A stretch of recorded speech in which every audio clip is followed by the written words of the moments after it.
a spammer. Well, not toxic in the... Oh, he's toxic. Yeah. Curtis. Yeah, One of the right. nicest guys I've met in Dota. That's right. Toxic. That's right. What'd he say to you? Nothing. That's why I was toxic. Oh. Didn't even respond to my hello. Probably has me muted. Probably didn't know you were talking to him. Probably true. Actually, I have him muted. Maybe he did say something. Either way, Damn. we're going to see if he's toxic in this game with the Skelly boy that owned last series in that game 3 in Liquid LGD. This hero looks like a first pick hero to me every game I see it. His laning's crazy good. His team fight, super high impact. He's the best save in Dota. You kind of have to deal with him, but at the same time, he's hard to deal with because he's so fast. It's just a damn powerful hero. We'll see if BetBoom have the tools to get through him and through all of the toxicity that is not AUA at 2000, but the rest of Tundra's lineup as the skirmish even already begins. Yeah, they're going to go for snaking here. A first blood for GPK. Silken Boa doing some work there when you have all these heroes to proc off it too. Yeah, seriously. Smart choice by Nightfall will boost up his Ember, and that is a good start for BetBoom as they want this Ember to have a really good game so he can deal with the map pressure that eventually is going to come out from the Naga and the Beastmaster here with a Bat Rider cutting waves. AUI always cuts waves. This is like a very Tundra-esque lineup. That's the thing. It's like, I do feel like, sure, Tundra is maybe a little bit weaker, but when you have AUI playing, you just know he's not going to do some honest stuff, you know? No. He's gonna give you some weird stuff that you've never seen before, and something that he has theory crafted or seen once in the many thousands of pubs that he's watched. And he's going to do something, and you just got to be ready for it. You don't know what. They also shift snaking to the 4. So snaking gets to farm a lot more, which he likes farming. He was originally a core player, so he does not mind that at all. And already off to a good start here with what would have been first blood, but he'll still take it on Toronto Tokyo, dying to level 1 bat. Yeah, that's awkward. I haven't seen it in a while. Usually the damage is too low, but Snaking will find that with a single flame break as he was out of position and throw that advantage right back towards 33, who could have a very good Beastmaster game here. Feels like you go Helm of Dominator. I could see an Ags come out this game for him. I could see him just go the Aura Rush, play for the 5-man, boost up the Mars. But it does seem like a good Ags Beast game. The thing is, every time I think it's a good Ags Beast game, they don't build it. And every time I think it's terrible, they build it. So I absolutely just don't understand this hero. Guess not. At least you're honest with the audience. Oh, damn. Toronto Tokyo. Sinister Gaze to take the last hit on the big creep. Revenge for that Hurricane. Spot Wave should be a free farm lane for Skeeter, I think. Most actions either going to happen top or mid. Well, the two supports are certainly going to battle it out in that bottom lane, but yeah. Lich versus Bat is a very, very kill-oriented lineup, though. Like, this is a lane where the early kills matter a lot because you're trying to get to those kill thresholds, which for the Bat is level 3. For the Lich, it's like 3 through 5, depending on how many levels the Brood has. But since you had the early kill, you should pull ahead of the Beast here. I could see BetBoom just trying to all-in 33 with like a level 3 timing if they got there first. And both sides have a core that is more than willing to get active here. AUI, he's going to either get a kill on save here or force him to TP out or something. I mean, these illusions have been really annoying for him. Yeah, well played. Skeeter has been putting it on the techies the entire laning phase, helping AUI win those trades versus the longest range in the game. And it definitely helps. These illusions, he doesn't need him to CS, so may as well put him to use. So grab up below Lotus as well. Pretty good start here for Tundra, despite the early rune skirmish that did not do him any favors. Ooh, getting a lot of damage on this Doom. He thought he could challenge with the Scorched Earth, but quite the contrary. He's just straight up dying to Skeeter's damage through the illusions. AUI only just now joining, so couldn't help secure it. I mean, that Frost attack also doesn't help him. If he had a Harpy creep here, that's a different story. Maybe Frost armor too. But this is not a good Frost attack lane. He would have wanted the other two if he could have gotten them.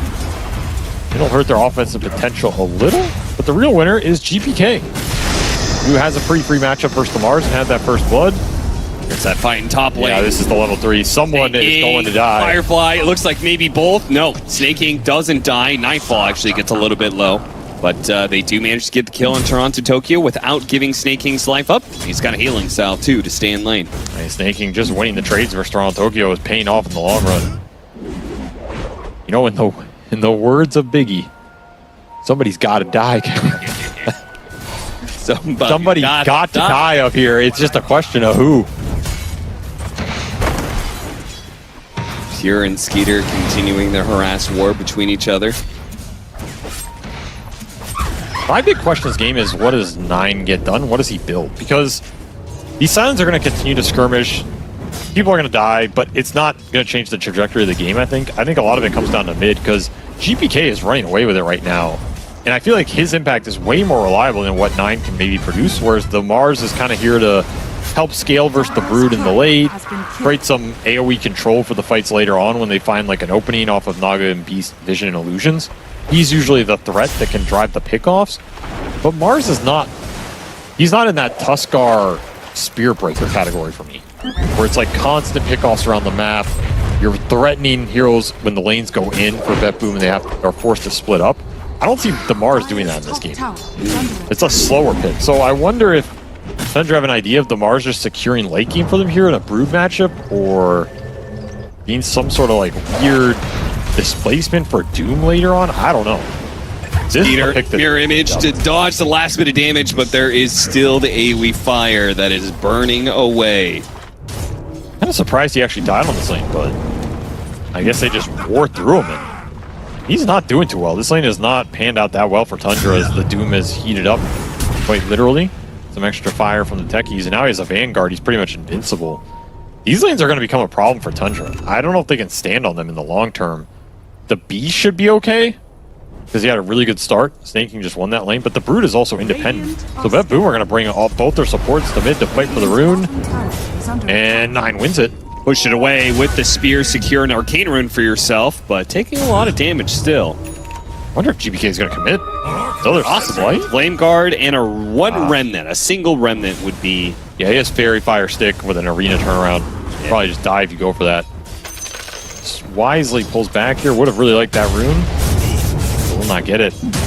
Big win for 9. Still, the threat for Tundra doesn't really exist with this Mars.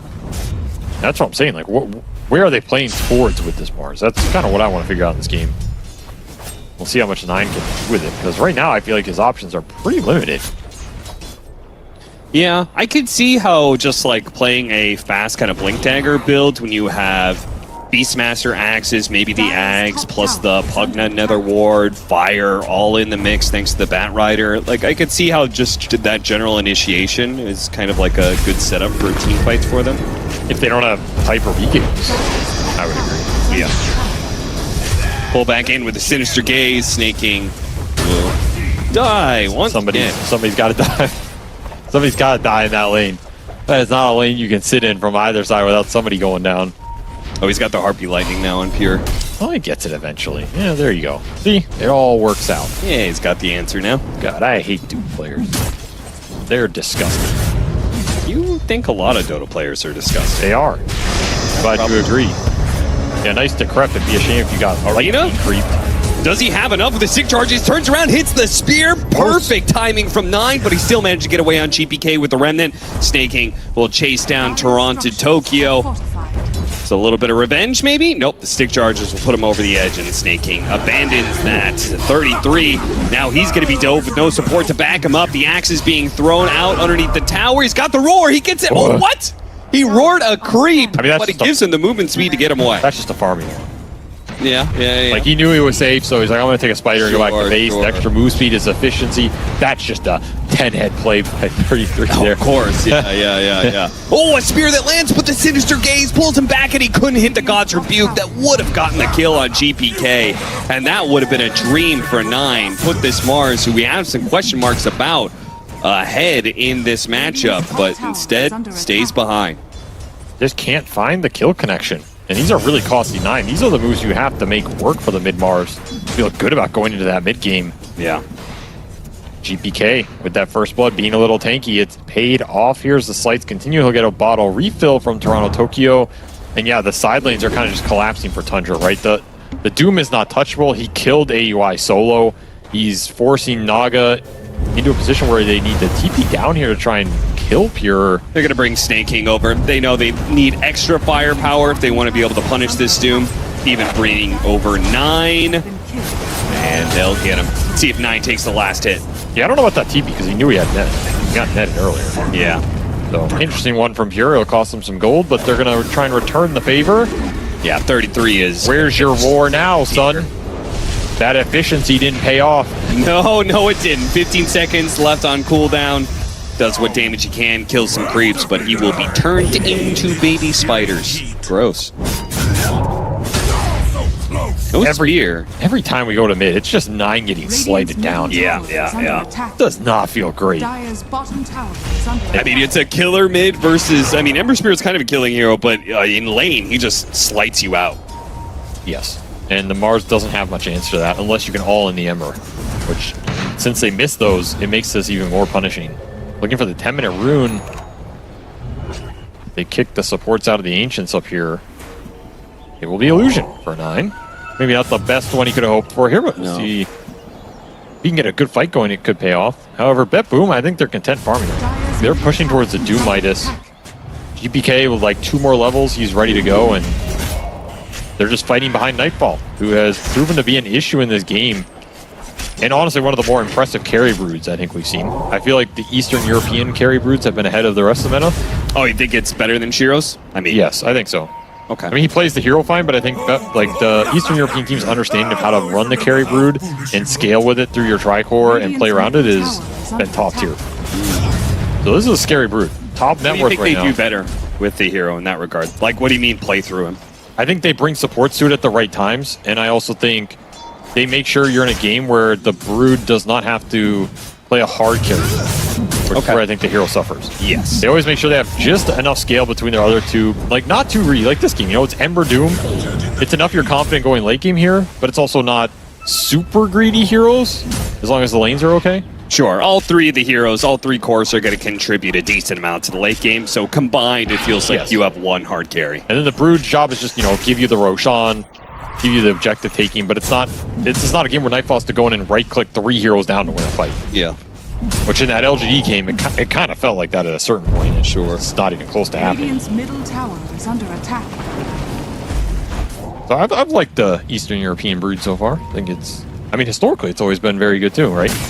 Even when the brood was in the offlane role, a lot of those brood spammers come from CIS. Yep.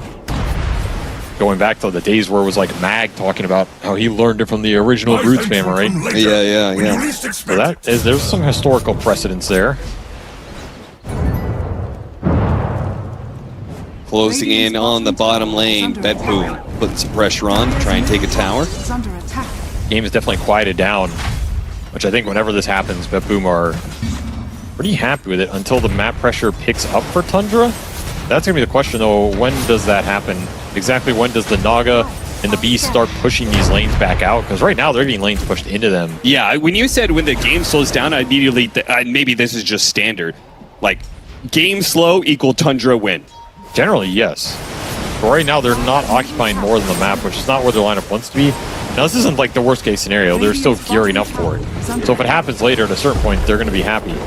But you are going up against Max Devour Doom with Midas, a Broodmother who's been clearing through the map and is ready to join fights. In fact, he is here. He is coming for you. Come through the portal, coming for AUI. AUI has not had much fun this game. He's been run out of bottom lane. There's not a hero he can really play with to threaten outside of the Mars, who's working towards that blink. That should be a smoke for Tundra. Like, you get blink on Mars here, you want to smoke and break this top tier 1, I think. Yeah, that's you got to make something objective. happen with this hero. He's been kind of useless so far, to be honest. That can happen to a mid-Mars. GPK. Keep it up and farm. Where did his network go? I don't know. Where did it go? Maybe he never had it. I don't know. He was winning in CS early on. I mean, he did get a lot of those trades did almost kill him, and he had to, like, get heals and go to runes and try and regen back up. That did cost him some farm time. Well, I mean, okay, then Mars hasn't been totally useless then. In that case, he's kind of shut down GPK farm a bit. I mean, he's been kind of useless. But his time to shine is blink. Yeah. So I'm not gonna fault 9. I don't think there's much to do about it. And I still think a lot of this Mars pick was what they won out of him in the late game too. I think they have an idea that this hero can answer the Brood in the man fights later if he gets 4 or 5 slots. Never lucky. 9 misses out on another power rune. I mean, never lucky. He won a TI. That's pretty lucky. I think he did it through skill. That is the dumbest statement I've heard you say. Nobody wins a TI off skill. I mean, yeah, there's a lot of skill in it, but you win TI because you're skilled and you get lucky. I see. That's just what these TI win. The thing is, the TI winner's never going to tell you that because then it makes them look bad. They're always going to tell you, oh yeah, we were just the best team there. Get the hell out. You're not the best team. So OG got lucky 2 times in a row? Yeah. They had a lot of luck, man. I don't believe you. Go ask Seb. That's what he'll tell you. I don't believe Seb will say that either. Then why? Okay, then when Team Spirit won, why did they say the best strat is luck? I mean, I don't think... Case closed, boys. Cap has been defeated in the Dota court of law here, and the court of Just lore. because one TI winner said it. You can appeal it. One of them was humble. In the lower courts, if you wish. But the verdict has been struck. Slight change. The Blink Dagger revealed. Dire's middle tower is under attack. Test Spear. Just making sure it throws right, you know? Sometimes you get one of those wonky spears that kind of go in a curve, you know? Don't want one of those. I don't know. I mean, there's a lot of Fada arrows out there right now. I think that's what the spears are. They're just leftover arrows on the battlefield from picks them Fada's up. era. They come in from another plane, land in his battlefield. He picks it. Oh, I could use this. All right, you know what? I'm going to stay on that. This one. Name me one aspect of Dota that does not involve some percentage of luck. Dire are scanning. I'm not saying it's all luck, but I'm saying it helps. See, you can't. But like itemization, farm. Oh, he missed the arena. He did. Unlucky. He went for the spear into arena, but didn't throw the arena far enough away from his hero. You have to like. It's tough. If you do it all at once, it works, but you really got to make sure the arena's far enough away. Snaking's going to die here. Last second lasso doesn't do much. And the spear back will ensure a counter kill. If I go, you got to go, Avery. That's true. 9 is stepping it up now. He heard us trash talking the Mars. Says, let me show you what I can do. Well, Nightfall's taking the space, all the attention on Mars. And he almost takes a tower, but he backs away at the right time, just before the song from Skeeter was going to catch him. Fast. Nightfall knows all. He knows when you're sleeping. He knows when you're awake. Knows when you've been nice and... I don't know this song. Knows when you've been bad or good. Yeah, isn't there a naughty or nice in there? Dire's top tower is under attack. See, you don't know it either. Nobody knows this. They just pretend to. No, but I know the chorus. As BetBoom gonna 4-man smoke and try and break this game open. They have pipe finished on Pure, so this is some serious aura timing. And we'll find out again. Well, he's certainly broken a lot of smokes this game as 33 skedaddles his way out of there. Helm of the Overlord and Tundra still can't push a tier 1. Yeah, they haven't lost a single one, you're right. I mean, mid is very low, it's deniable, but BetBoom keeping it up. Kind of agree with that decision. Feels like the space is really being limited for this Naga Beast lineup.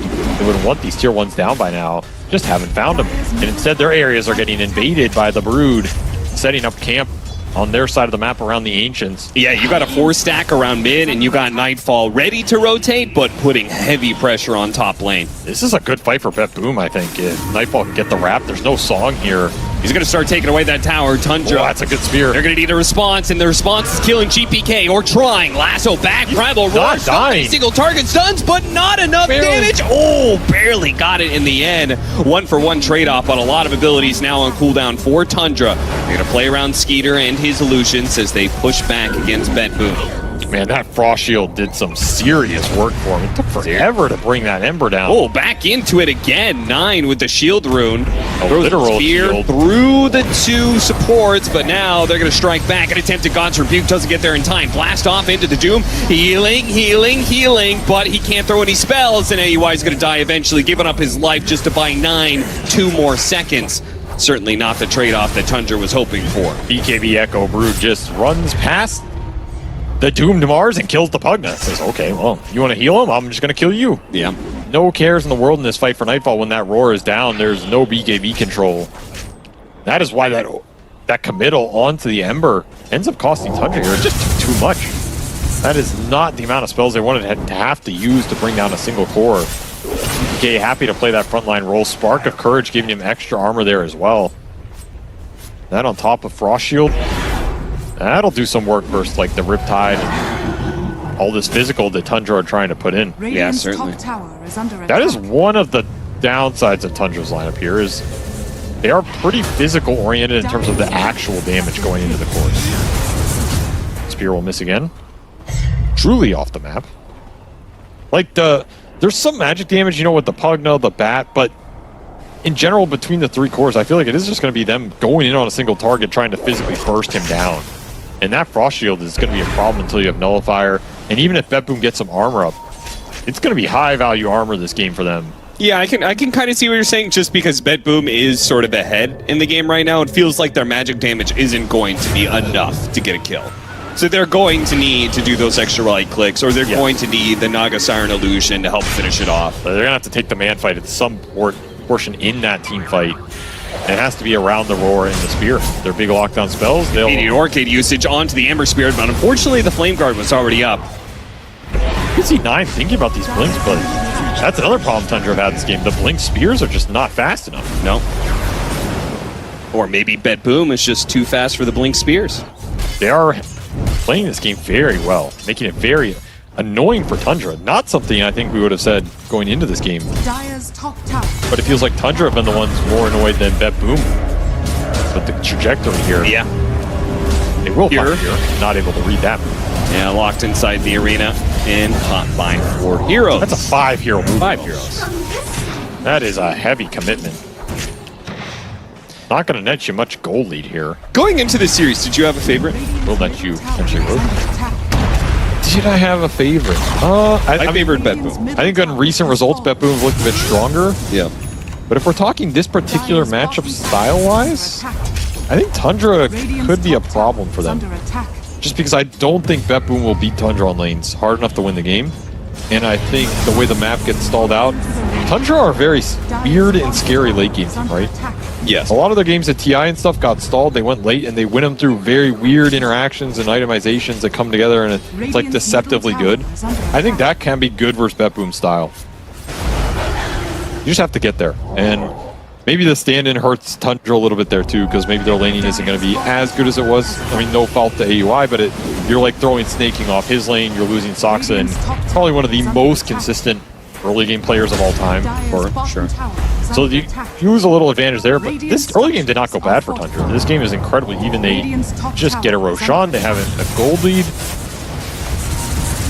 And finally, maybe they can start to push some lanes into BetBoom, which is where their lineup shines. When they can shove the map in their direction, force the split up, and let 9 go to work with the pickoffs. They're very happy. So now BetBoom on the back foot. They're going to have to smoke, try and get a flank going.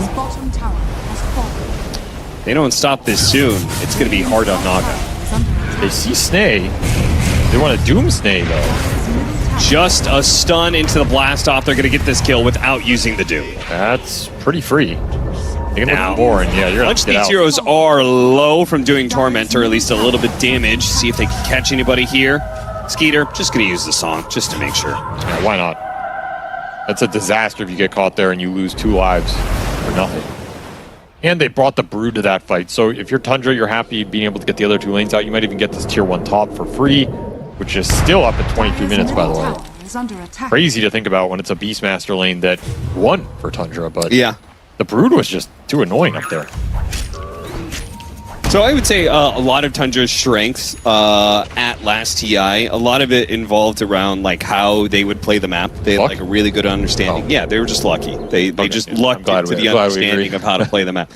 Do you think that this Tundra? Lucked into understanding of how to play the map. That's a good phrase. Yeah, they just found the right tone. I mean, it's kind of true, you know, like their idea could have been horribly wrong. Do you think that their ideas have kept up with the new map? Like, is their style as effective? Is it more effective? Is it less effective on a bigger map? I have no idea, honestly. It's Okay. really hard to tell. It seems less effective. But how much of that is like the individual small things like Wraith Pack getting removed from the game and stuff, you know? Sure. I have no idea. It does feel like 9 has had issues finding the same impact as he did at TI. I think that is for sure true. Yeah. We'll find a Toronto-Tokyo here. Will he die, though? I thought he would certainly die, but apparently not. Pipe, Glimmer. Glimmer's a hell of an item. It is a hell of an item. Skeeter just keeps on trucking. No 2 minutes left on his Aegis, and he wants to try and do something with this Nullifier. Mirror Image Manta. Getting a little bit of save. Doesn't want to give up this life so easily for Pure, but Pure managed to get the initiation onto the Beastmaster. Once again, the Spear Arena fails to connect. This is and proud. Pure hits off his BKB now. They're definitely going to be able to take Skeeter off of his Aegis. Can they stun him? They have a gaze. They have a jump. They have a gaze, they have a blast off, they get so many stuns to be able to layer he's in, calm. and the damage is in. Oh, big misstep from Tundra here as they just overextend on that Lich. They never even got him. Ooh, and didn't even need a stun for that last kill, just raw damage into 33. When you are in a route situation versus BetBoom lineup, you're getting chased by Brood, you're getting chased by Ember. The cooldowns for the supports can reset here. That is an ideal scenario for BetBoom. And Tundra just not splitting BetBoom up enough. They just kind of run into them when they're grouped as 5, overextending on the Lich. 33 gets nothing off because that Doom was really good by Pure, and the Spear Arena connection missing again. Just feels like it costs you too much. You don't have any other stuns, especially when the Beast is doomed. You don't have the Roar coming out. Has anything changed about that timing? I mean, 9 is at this point consistently missing. It's just a hard timing to hit in competitive Dota because people are moving, you're running back. It's not that easy, right? And I don't necessarily fault him, but you feel for why he's trying to go for it since the BKB is already out on the Doom. You can't really just throw down the Arena and be happy. Yeah, same goes with the Ember, right? He can't just throw an Arena and Spear. That'll never work. The thing is, in that type of fight, even if he hits it, I don't know if that fight's changing for Tundra. You're already in a defensive situation, which is just not where you want to be. Double damage in the River. Gets baited a little can bit. grab it, but he's going to be lassoed back. Boy, Nightfall starts doing some serious damage, though. Laying it a Snake King, finishes him off. Dead. AUI is going to be next with the Decrepify, and yeah, Pure never died off of that initiation. Now Skeeter, he's going to be stunned. He got it. BKB does not last long enough, so they won't be able to catch up to Skeeter here. They're going to chase him. They are. Oh, yeah, they've got plenty of chase, actually. Ember Spear, Broodmother. Just missed. It was a little bit off the mark. Nightfall spots Skeeter, but he's too far gone. Another very dangerous fight for Tundra. I mean, they lose both supports, but the single target burst is just not there. The Glimmer and the Frost Shield from Toronto-Tokyo, plus another Glimmer and Lotus on save. The defensive utility coming out from BetBoom has been spot on this game, and it is causing Tundra a lot of problems as they don't have a nullifier. They don't have a way to break this, and both their supports are offering you 0 AoE if the single target jump does not convert onto the kill. BetBoom proving too tanky in this game, pulling ahead a little bit with every tiny team fight they win. As 33 tries to find the Ags in this game that maybe gives them the extra damage they need.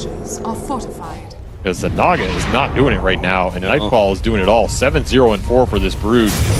He's just chunking through him with that Nullifier. And the tier 1 down at 27 minutes. Almost got him, but blink for blink, he gets out. They do get the Lizard. Plus 250. They do.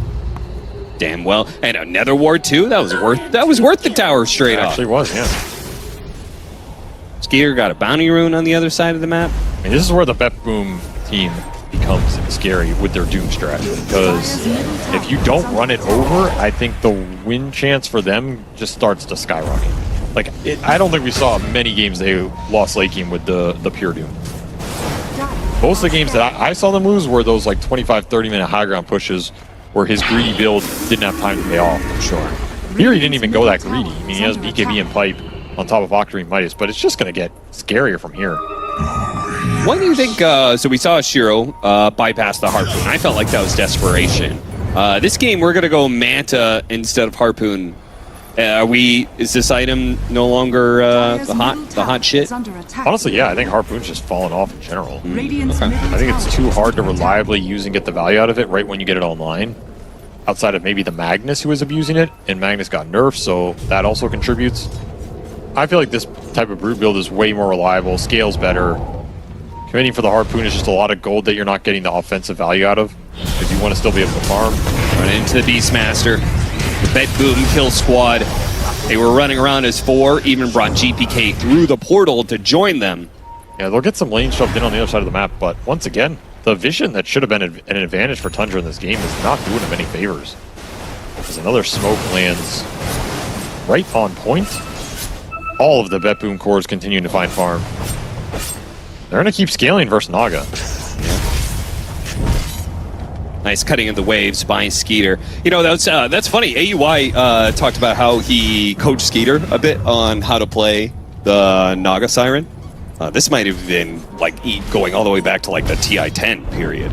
I wonder if he ever says anything to Skeeter while he's playing these games with him. Or you just giving him critique in the middle of the match? I mean, no, I mean maybe just as simple as like, hey, can you get an illusion cutting mid or something? You know, Skeeter, this is exactly what I was telling you about.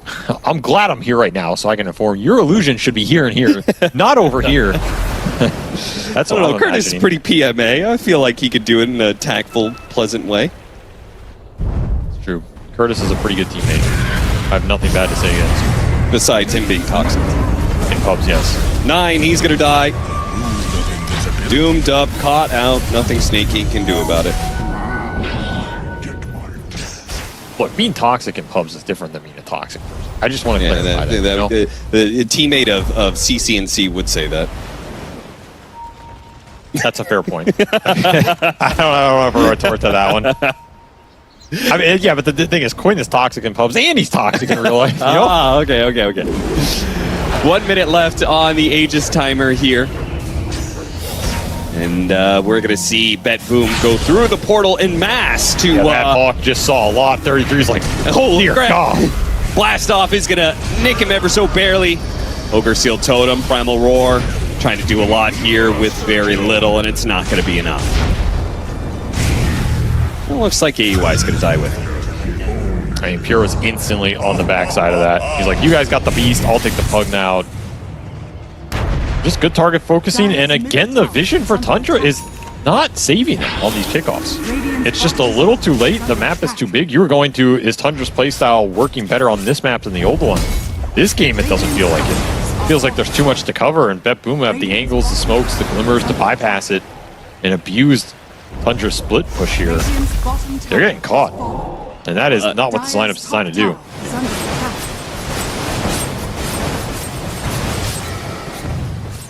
Is he getting in a crater with the boar? Oh no, it's the Ogre Frost Mage pulling. Dude, AUI and 33 on the same team. That's too much for me, man. This would be too much of the shenanigans. Where was he even going? Eat him! Okay, don't eat him. That's 250. That's literally worth more than the wave almost. Yeah. And it's not like they're going high ground or anything. They're focused on doing Roshan, so... Yeah, I don't think BetBoom care. I also think one of the things that generally has helped Tundra go into these late games off of the wave pulling, the cutting, the shenanigans, has been the support scaling, especially with the utility, but also just, they usually have some cheeky spells that help them, like these Shadow Demons or whatever, you know, Hoodwinks. Hugging up Bat, they're pretty much going to give you what they give you, like, you know, from 10 minutes on. You can get like Blink BKB Bat and have a more reliable initiation, but do BetBoom necessarily care about that if they can throw out some Glimmer, Frost Shield, Lotus Orbs? I don't see the Bat and the Pugna necessarily scaling too hard here for Tundra. I think that hurts them a little bit as well, which means they just have to not keep giving up these pickoffs and finding more. Refresher for 9. Oh, don't let him Can't get even away. find Toronto Don't Tokyo. let him get away like that. Oh, we had the gem too. That would have been such a dream pickup. Man, the map read from BetBoom has been on point this game. And now they're pushing in your bottom lane. They got Aegis, Shivas for GPK, and that Harpoon finish for Brood with Cheese to back it up. Let's see if 9 can get the initiation here. These are some tanky boys. I mean, who do you want to go on? You have double Arena Spear. And there's some damage. Yeah, you can blink, maybe try and spear him back into the tower. Try the arena trick again. He's got a refresher, so if he gets the initial spear, I don't think it could be BetBoom really good. want to go in and get speared until Toronto Tokyo's there. That's another thing. This Lich is running. Yeah. But he's a Lich. I mean, if it's on GPK, it's probably fine. It's a Hawk up here right now. They're definitely going to go for this initiation at some point. They Look at them all painted. grouped up like this. I think Pure knows they're here. He's going to go. He got them all. He got them all indeed! What a stun double from Garrett. Centaur. Refresher Centaur stun! This man's a monster, but the heal, it does go off, and they're not going to lose anybody for it. BetBoom, great execution, but maybe the idea was all wrong. They have to retreat now. That song was so much better than all of that initiation power for Pure. And yeah, you are out of Dooms now. Going to try and fight with the Arena. Turn back in. The Arena goes out. The Chain Frost do manage to go away, bouncing through into the Skeeter illusions. Meanwhile, on the side, the support's going to be battling it out. Skeeter pops his Manta, trying to get away from these nullifiers, putting his own nullifier onto the techies, but not able to get the kill and not able to get out. BetBoom on the high ground, turn around and defeat Tundra in this fight. And they are going to take some serious building damage now as Curtis AUI tries to do what he can to stall this out, but they are dead with several heroes for a long time. BetBoom can get a lot off of this. I honestly think that's just the game.